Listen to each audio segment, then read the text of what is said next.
Welcome, everyone, and thank you for joining us today for the presentation, Responding to COVID-19, a national survey of post-secondary disability services.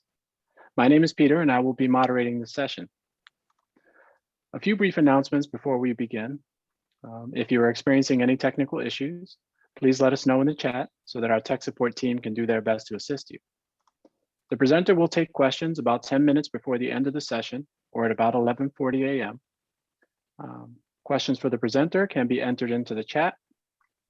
If you require video to sign your question or microphone access to voice your question, please make your request in the chat so that we could upgrade your permissions.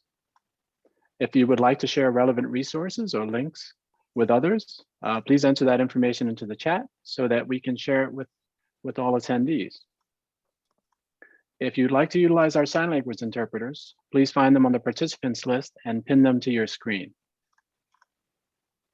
With those items out of the way, it's my pleasure to introduce our presenters. Adam Lalor, Director of Landmark College Institute for Research and Training. Manju Banerjee, Vice President, Educational Research and Innovation at Landmark College. So Dr. Lalor and Banerjee, please take it away. Excellent. Thank you so much.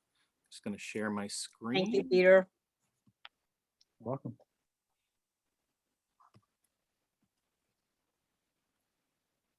Okay.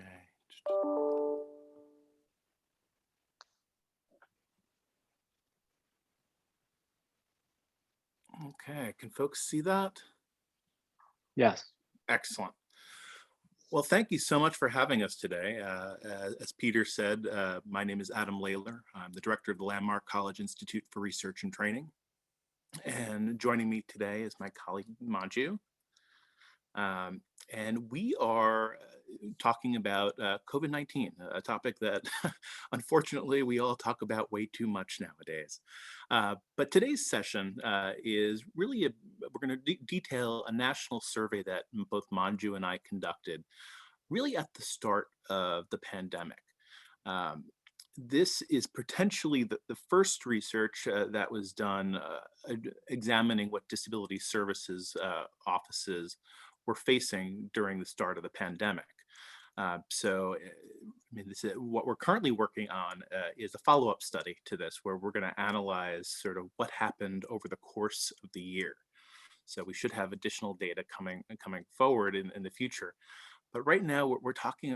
I want you to all reset your minds back to the start of the pandemic, where we're all nervous about what's going on with this new issue, and trying to figure out how we're going to handle it for, well, at that time we didn't know how long it was going to last, and we're still not quite sure how long it's going to last, but we're trying to figure out all of this at that time.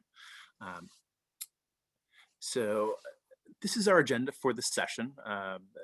We're going to briefly give a background just so you know who we are. And we'll then move on to the background of the study. We'll talk about the research methods and goals and findings and implications. We'll then talk about some additional opportunities for professional development, and then finish with a question and answer period. But just to begin, I mean, as I mentioned a couple times now, my name's Adam.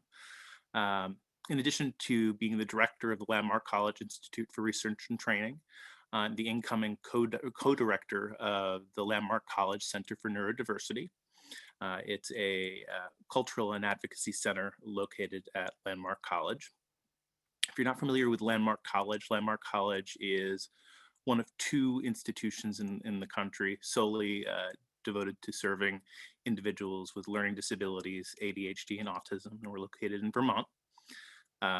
My background, I'm an educational psychologist, and in my particular area of interest is looking at access and success for students with disabilities in higher education settings. Joining me is Manju Banerjee, and I'll let her provide a brief introduction to who she is. Thank you, Adam, and welcome everybody. As was said before, I'm Manju Banerjee, the Vice President of Educational Research and Innovation here at Landmark College. Boy, I've been in the field for 36 plus years, so an old dog, but still very excited to be learning new tricks and how to navigate this strange world we're in post-COVID, if you will. My areas of expertise are learning disabilities and ADHD. Started my career as a diagnostician doing LD assessments in Middlesex Community College in New Jersey, and have worn multiple hats during my tenure, both as a disability service provider, a researcher with then RFB&D, diagnostician with vocational rehab, and then also as faculty at several post-secondary institutions. At Landmark College, I oversee our research institute and two of our online programs. They're the bookend programs. One is online high school dual enrollment, and the other is our online certificate program. And I'm delighted to be sharing this session together with my colleague, Adam Lalor. So let's dive into the actual presentation itself. As we're all aware now, we've been in the middle of COVID since March 2020. And quite potentially, this is really the greatest obstacle to delivering higher education since the Vietnam era. It's really been the greatest disruption that we've faced, and it's really caused higher education at large, not just one or two institutions, but all of higher education, to pivot and make some changes to how we deliver our educational programs. In the spring of 2020, roughly 1,300 American colleges and universities canceled in-person courses or shifted to an online only instructional model. So, I mean, clearly it's a way, while we've certainly had online education in the past, it's never been done at this scale or in this magnitude. And what we know about online education is that some studies indicate that students who struggle academically, including those with disabilities, can seriously suffer in online courses. So for disability services professionals and folks who care about individuals with disabilities and their access, equity, and inclusion, this shift was something that we really had to think about, we had to consider, and that we had to, in different ways, adapt to ensure that we were meeting the access, equity, and inclusion needs of our students. So, I mean, this is really review, but I mean, ADA and Section 504 really require that students with documented disabilities receive access to their education, regardless of modality of delivery, whether it's face-to-face, online, hybrid. We are required to ensure that access is provided to our students. ADA and Section 504 also require that reasonable accommodations for students with documented disabilities be provided. And really with COVID, we had to reimagine and rethink the type of accommodations that were being offered. As we know full well, disability, if we think about it from the social model, really is an interaction between the individual and their abilities with the environment. And for COVID, when COVID started, the environment changed. The environment became one of being online as opposed to solely face-to-face. So Manju and I were thinking, I mean, this is really an important, a critical time, a pivotal moment in the history of higher education and disability services. We know that disability services were forced to ensure that the online and hybrid educational models didn't hinder access to students with disabilities. So we thought, you know, this is something for us to take a look at, delve into a little bit more, and develop a better understanding on how we do the work we do in this type of situation. Our hope is certainly that better understanding how we dealt with COVID-19 can better prepare us in the future. I mean, hopefully we don't have another pandemic of this nature, but how we deal with transition. What can we learn from this experience? So the goal of our study was to understand how different types of disability services offices responded to the COVID-19 and the pandemic and that movement to online education. So for our study, we conducted a survey, pretty simple type of study from April 13th to April 30th. So we're coming up on the one year anniversary of this study. And as I mentioned earlier, Manju and I have plans to conduct a follow-up to this to gain some greater understanding about what took place over the course of the year. And the survey consisted of 30 questions. And there were different types of questions. I mean, some were a forced response, where we're asking individual representatives of disability services offices to say yes or no to what things have happened. And then some are open-ended, where professionals had the opportunity to describe their experiences. And what we did was we selected at random 1,000 institutions from the IPEDS degree granting colleges and universities. There's a large database of IPEDS institutions, and that was from around the nation. 1,000 is roughly 15% of institutions in the IPEDS database, so it's important to keep in mind. And we also used publicly available emails from disability services websites. Interestingly, in another study, Manju and I learned that unfortunately not all DS websites are updated regularly. So we hope that 1,000 individuals were invited, but it's possible that some of these emails may be of folks who are no longer with the office and they just haven't been updated. But for all intents and purposes, we invited 1,000 different representatives of different institutions to participate. So in terms of the folks who responded to the survey, and that's really a critical piece to understand with any data that's collected.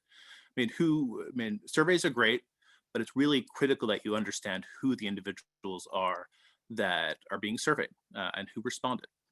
So we had responses from 212 of that 1,000 of the 1,000 individuals invited, so roughly 21%. And they represented a wide range of institutional types. You'll see in the chart on the right that the largest percentage, or the largest number, I should say, of individual respondents was from doctoral research institutions. The next largest was from associates institutions with 56 individuals responding, followed by baccalaureate institutions with 48 individuals responding, and then master's institutions with 34.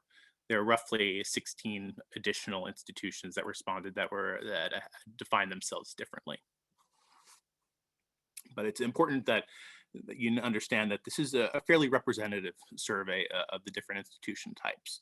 So we're not focusing solely on large research one institutions. We're really looking at a broad mix of institutional types.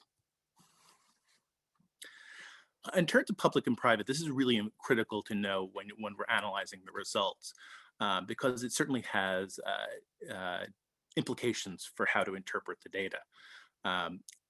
124 of the institutions that responded were from public institutions.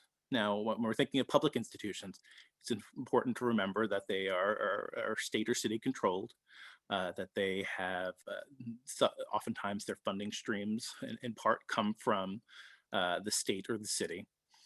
So their funding is a little bit different than the 88 institutions who identify as private. So that's important to keep in mind.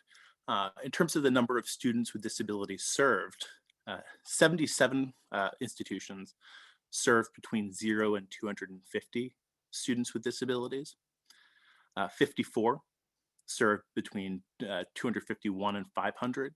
And that's the majority of the institutions that responded. So it's important to keep in mind that the majority of the respondents had fewer than 500 individuals with disabilities that they were serving.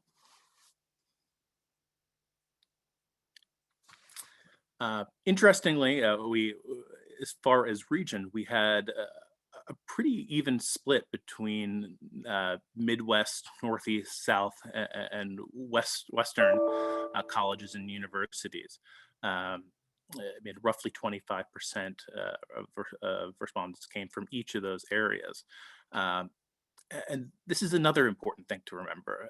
When we were thinking about when COVID started, we know that it came sort of in waves across the country, with it beginning in the first instances of, at least in the media being discussed, were in Washington State on the West Coast, and then it sort of moved across the nation.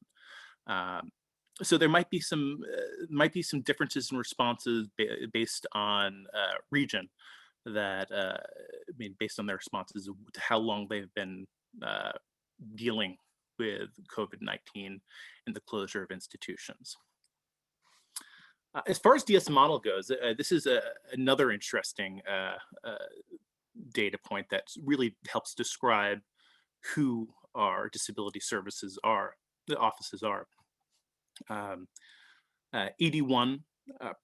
the largest number, identified as service using a service DS model. Now, what I mean by a service DS model is that they provide accommodations, but they also provide some degree of services that go beyond just meeting ADA-related accommodations. The next largest was comprehensive, at 77 institutions representing that group. And the 77 institutions designated as comprehensive means that they are providing certainly accommodations, but they're providing a wealth of different services that go beyond simple access. So it might include tutoring programs, it might include coaching, it might include study skills, workshops, etc. So, I mean, we certainly have a lot of services going beyond minimal accommodations. 54 institutions identified as compliance. So their focus was ensuring that accommodations and access was provided. Another demographic that has implications for interpreting the data is the number of full-time employees. Roughly 50% of respondents had one or two employees. So we're talking, generally speaking, smaller offices. The next largest group was 70 that had between 3 and 6 people working, full-time employees in their office. So that might have implications for programs and services that were continued, the extent to which reviews of documentation were done upon the movement to online education from the typical face-to-face. So certainly there are some implications here. So now that you have an understanding of who our sample population was that for our survey, we're going to go into some of the individual questions that were asked. The individual questions were really broad to get a sense of how institutions pivoted to the online remote educational platform. But there are also questions that were related to resources and staffing, and really the impact of service provision for these offices. So the first question we asked was, has your Disability Services Office had to reconsider accommodations for students who already receive accommodations based on the transition to fully online remote education? So the question essentially was, I mean, based on the new environment that your students with disabilities now find themselves in, did you have to take another look at the accommodations that they were receiving? And not surprisingly, 143 institutions out of the 212 indicated yes, we did. I mean, again, I mean, going back to that idea that disability is an interaction between the individual and their environment. The shift from face to online modalities certainly required many to reconsider the accommodations that were being offered, oftentimes adding new accommodations to meet access equity and equity needs. The next question that we asked was, due to COVID-19 and moving to online remote learning, have you had to reconsider the following accommodations? And there we listed a number of accommodations, from extended time to note taking to distraction reduced room, use of reader, use of scribe. And the respondents had the opportunity to say yes or no. I mean, yes, we did reconsider them, or no, we didn't. And not surprisingly, more individuals, 133 in each, said no, we did not have to reconsider extended time, and no, we didn't have to reconsider a note taker. What Manju and I assume is that because of the movement to online learning, time was certainly extended for more individuals based on the new modality, and also many of the notes that were provided were already provided in text format. So it really didn't necessitate the need for a specific note taker, since notes were being made available to students in more of a universally designed way to all students. Interestingly, there were reconsiderations of some of the other accommodations. Distraction reduced rooms had to be considered. Use of a reader and assistive technology, I sort of put those hand in hand in many ways, had to be reconsidered now that we are using text-based communication in classrooms, now that we are using webinar web conferencing style platforms. And how are we going to ensure access to students who may have visual, auditory, language-based learning disabilities? Use of a scribe is another one. And oftentimes, in face-to-face environments, we might have a scribe that is with the student in person. However, in an online environment, that changes.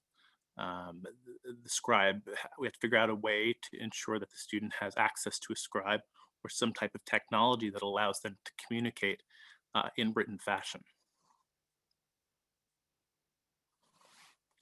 The next question was, has your Disability Services Office received requests for accommodations from students who previously did not have accommodations based on the transition to online remote education due to the COVID-19 pandemic? And 135 institutional representatives said yes. We saw additional students who did not have previous accommodations. Again, not surprising. There's a change in environment. So if we can consider disability being the interaction between the person's abilities and the environment, it's not surprising that we had additional people say, hey, in this new environment, I do need accommodations to have access. The next question was, has your Disability Services Office received increased funding to provide accommodations or other services, for example, access to laptops, internet, to students due to the COVID-19 pandemic? Not surprising. It's the fact that 173 institutions said no, we didn't receive despite having to alter accommodations and reconsider accommodations. 17 institutions, however, did say, yes, we did receive increased funding in order to make these accommodations and services happen. Is your current level of funding enough to provide necessary accommodations and other services and resources during the COVID-19 pandemic? Well, 111 individual respondents said yes, the funding was enough. 38 respondents said no, the funding was not enough to provide these services, which is a critical issue.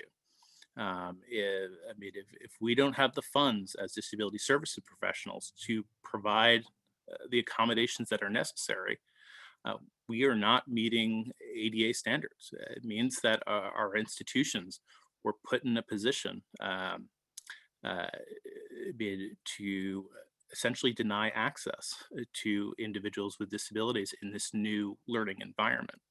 That's a critical issue. The next question is, has your disability services office had to reduce staffing due to the COVID-19 pandemic? 159 institutions said no, we did not have to reduce staffing. 33 institutions said yes, we were required to reduce our staffing due to COVID-19. So in conjunction with some of the other results that we found, we're seeing more institutions have to reconsider accommodations. We're seeing new students who had previously not registered for accommodations, asked for accommodations, but our staffing is, for some institutions, is decreasing. While it's important to remember that this is still early in the pandemic. While I shouldn't be making assumptions, my guess is that the number of institutions that had to reduce staffing have only increased due to the pandemic over time. So it'll be interesting to see where this statistic comes out once we finish this next portion of the study. The next question was, due to COVID-19 and the movement to online remote learning, has your office had to reduce or eliminate any services? Now, this is an important one. Not that the others weren't, but this is another really important one. 75% of institutions, representatives from institutions said, yes, we had to reduce the services that we offered. Now, that could be for a couple of different reasons. Certainly, it could be due to not having students face-to-face, so getting groups together, cultural groups, it might be more difficult. Doing face-to-face services might be more challenging. But it also suggests that, potentially some other important services that were previously provided may have had to be eliminated. When that's combined, when you think about that in conjunction with 33 institutions or representatives indicating that they had to lose staff during COVID-19, it's not wholly unexpected. The next question was, has your disability services office had to collaborate more extensively with other offices in order to ensure the provision of accommodations and/or services due to the COVID-19 pandemic? Thankfully, 151 respondents said yes, we did have to collaborate to make all this happen, to ensure that access was being provided. This here is something that I really see as being a positive statistic, and really something that really heartens me. For way too long, supporting and serving students with disabilities has really been, unfortunately, the sole purview of disability services offices. During COVID-19, that had to change a little bit. We had to really bring other people involved, and other people had to get involved, were forced to, in order to ensure access. So more people on our campuses are serving students with disabilities. Unfortunately, it took a pandemic to get there, but we do have more people and more offices really taking a role in the service provision. That's exciting. That has really not happened before. I mean, while I mean, it certainly might cause some more challenges to Disability Services Office to really spearhead and coordinate a lot of this work. And it's exciting that we have a broader group, I mean, stepping up, because Disability Services has been doing this alone for far too long. So I'm going to pass it on to my colleague, Manju, to discuss some of the implications. Thank you, Adam. Before I launch into the implications, I want to reiterate something that Adam said earlier. And that is, this survey was probably one of the first surveys that was done right when the pandemic was breaking. So this went from March, early March, till middle of April. So we are very interested to find out, now that we have 1 year of this situation under our belt, do these responses hold or have they changed? But some of the implications of the results are interesting, and we wanted to share that with you. And one of the findings that I picked is this increase in requests for accommodations from students who had not previously requested accommodations. And we have certain possible hypotheses for this.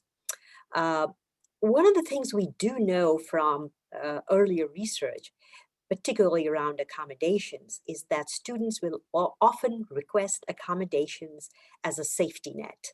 So maybe you need only 50% additional extra time for the test, but let's request double time, just as a safety net, just in case I need it. The same thing around students with anxiety and extra time. I know there's research that shows that if you don't use the accommodation, then you probably don't need it. But what we saw with this unfamiliar platform is that unfamiliarity possibly led to people asking for accommodations, even though they may not have asked for accommodations in a face-to-face setting. It's particularly true if the form and format and the design of the courses are different from, let's say, Chemistry 101 to Sociology 200 or Education 1000. And if the form and format is different as you're going from one course to another, there's a lot of concern about, I better get some accommodations. One of the areas where we feel that students who may not have requested accommodations in the past, but would doing so now, are possibly students with ADHD and the tremendous amount of seat time that's involved when you're taking online courses. I mean, you don't have to have a disability. We all know we've been sitting on our backsides in front of the screen for long periods of time, and you need additional breaks. So that could be another reason.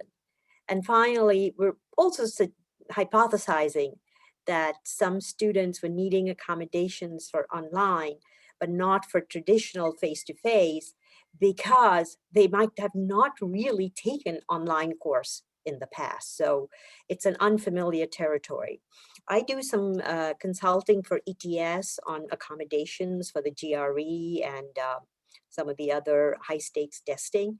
And we find students asking again and again to take a paper pencil version rather than an online version, just because they have not taken online. And I want to highlight one more thing.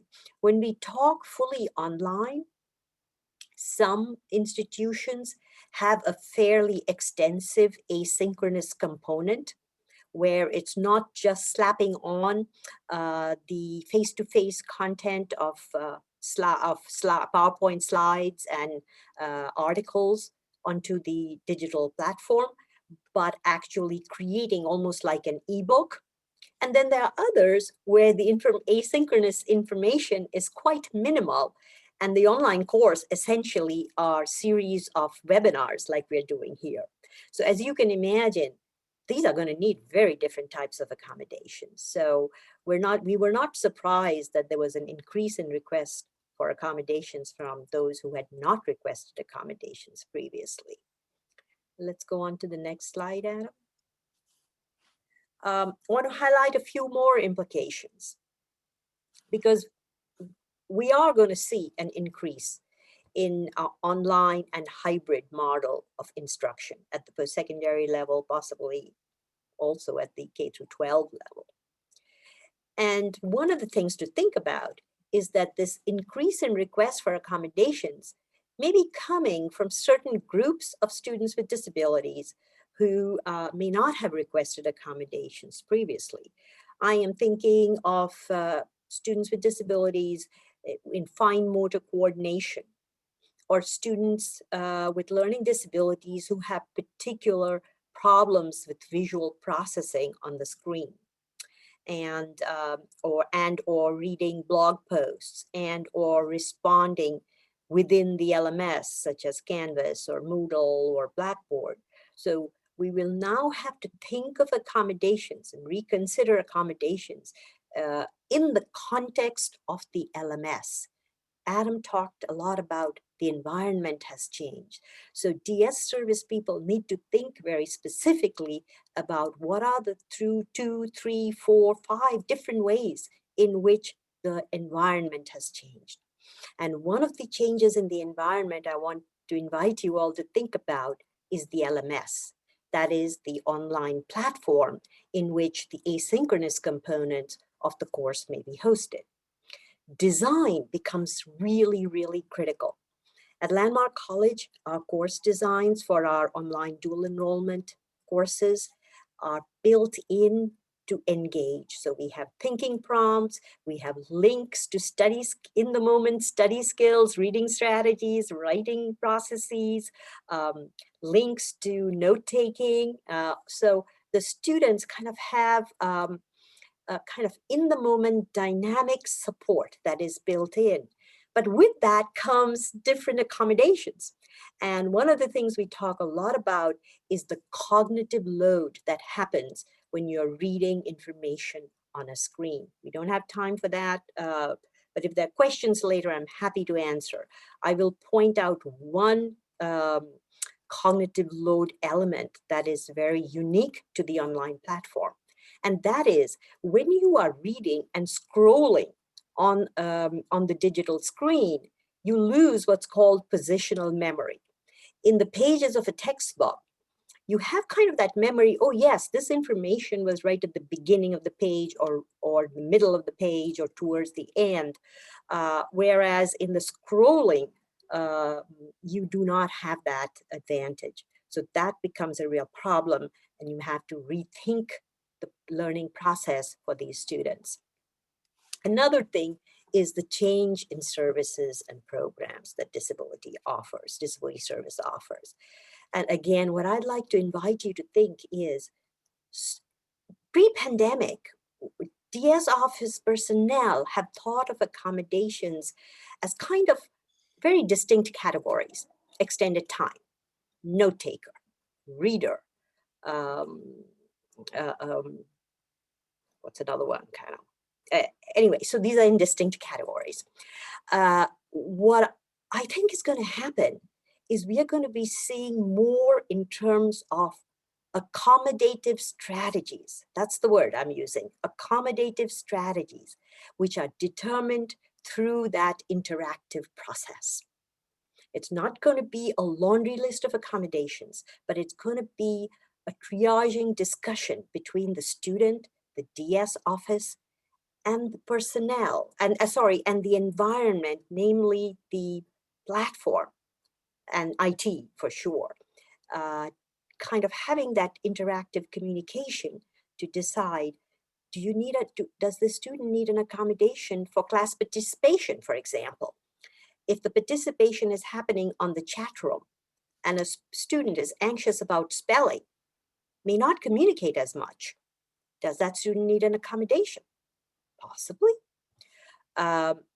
So we are going to see those changes, and we are going to need to consider how the change in the platform, the delivery and the design of online and hybrid courses is going to change the types of services and programs that DS offers.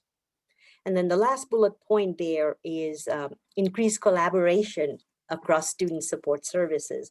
And Adam talked about this finding, and we are very enthused by the finding. Often in the past, it has been DS service, us versus them. And if there's one thing that the pandemic showed, is the level of collaboration and cooperation across DS office, counseling office, academic affairs, student affairs, IT, media services. That is one of the silver linings of this pandemic. And I think the benefits of that collaboration will continue, will persist. We have to, because we are seeing many, many different elements which we are having to accept. One such example is teleassessments. In the past, DS offices had, many DS offices had guidelines for disability documentation. My sense is those guidelines are going to change and change significantly. Students are going to be providing documentation from teleassessment or documentation that might be dated. So there has to be some rethink around that.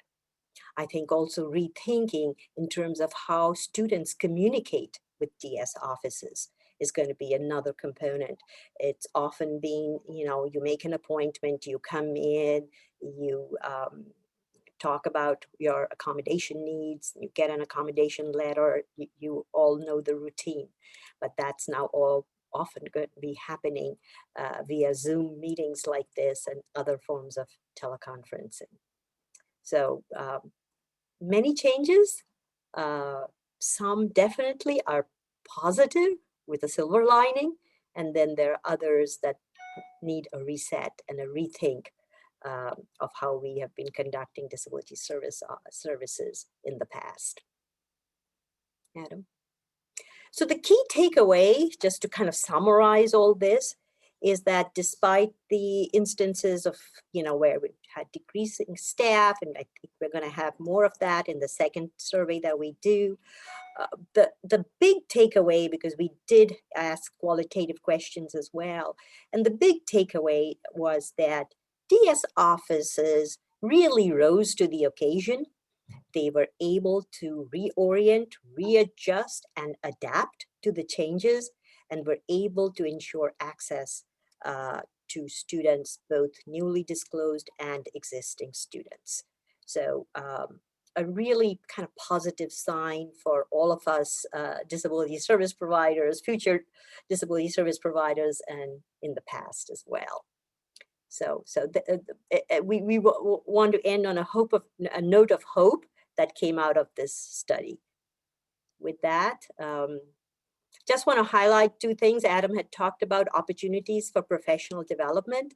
Landmark College Institute for Research and Training offers it used to be a 3-day in-person event.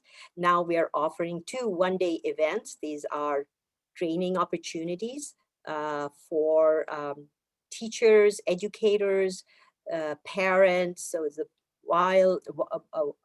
wide berth of audiences. June 18th, Friday, the focus is mental health, wellness, and learning differences.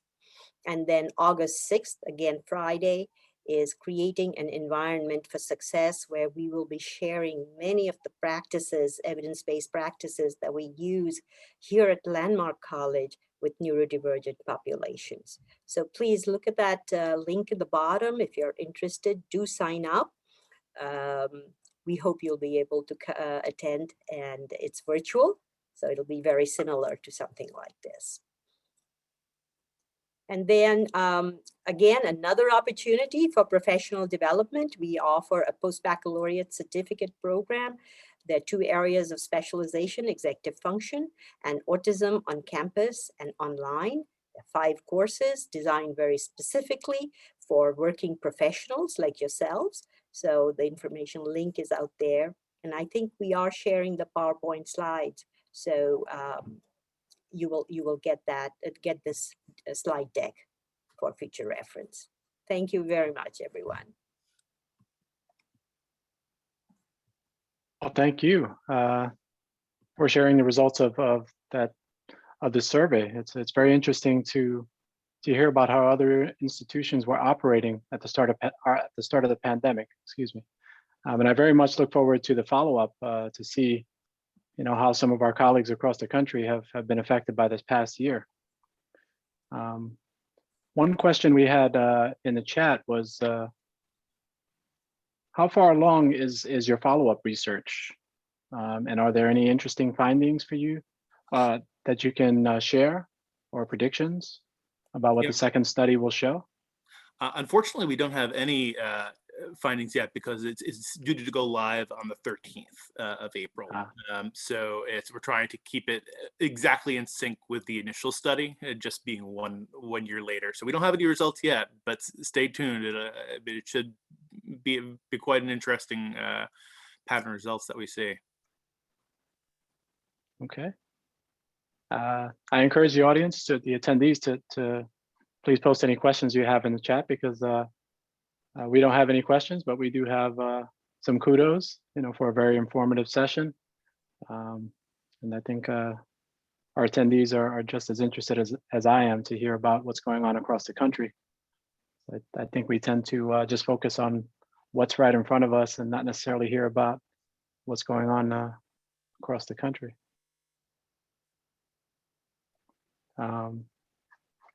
We do have another question. Can you suggest comparisons between your data and data gathered from student experiences?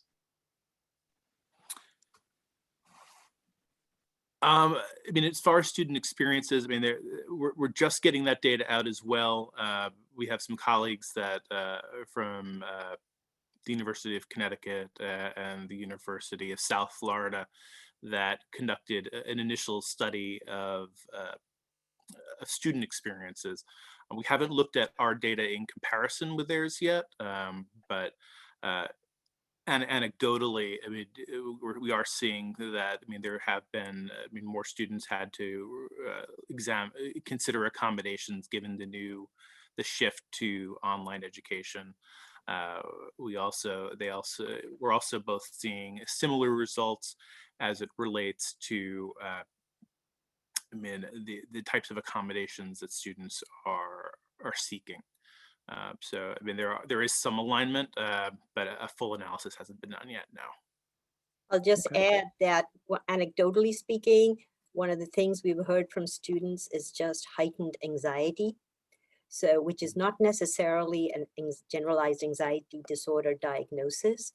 So DS offices will need to consider, how do you accommodate anxiety because of the platform, because of the pivot, because time testing has now become, that's a whole presentation in itself of how online proctoring is happening for timed tests on an LMS. So some of those specific details will need to be kind of teased out in the future. Accommodating anxiety is going to be critical. Also accommodating students who may not have used an accommodation. One of the things as disability service providers we say is, if you haven't used an accommodation, don't use it for the first time on an important test. And yet that is what is happening. And again, how do you provide practice to use a certain accommodation? Maybe another consideration DS people will have to think about. Right. Well, we're running a little short on time, but I guess I'll ask just this one quick question. I mean, which offices did you find that DS offices were collaborating with across campuses? Do you know which I'll jump in with one word and then I'll leave it to Adam. Oh my goodness, academic affairs, huge. Going from graded tests to pass-fail, providing extended time for tests, giving students multiple opportunities. All of that became a huge part of that collaboration with academic affairs.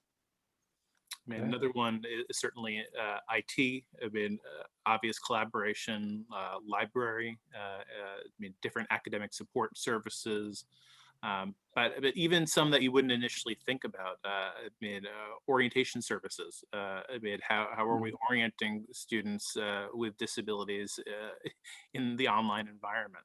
I mean, so that's certainly one. I mean, counseling services. I mean, is another more frequent one. So it's interesting. I mean, like I said earlier, it's exciting because so many offices Mm. are really collaborating with DS, some really for the first time, Right. to ensure that everything is accessible, equitable, and inclusive. Peter, we are Totally agree. happy to answer questions via email. I know I'm seeing lots more questions which we Right. don't have the time for right now, but please do email either of us and we'll be happy to respond to questions from this session. Great, thank you. And thank you for an informative and insightful session. And thank you everyone for coming. We look forward to seeing you at the next session, fostering and supporting forms of academic, social engagement for students with disabilities in higher education, which starts at 12 o'clock. So we'll be closing out this session, and please rejoin us in just a few minutes for our next session. It's the same Zoom link that we used to get into this session, and I hope that you all have a great day, and I hope to see you soon. Bye. Bye-bye and thank you. Thank you.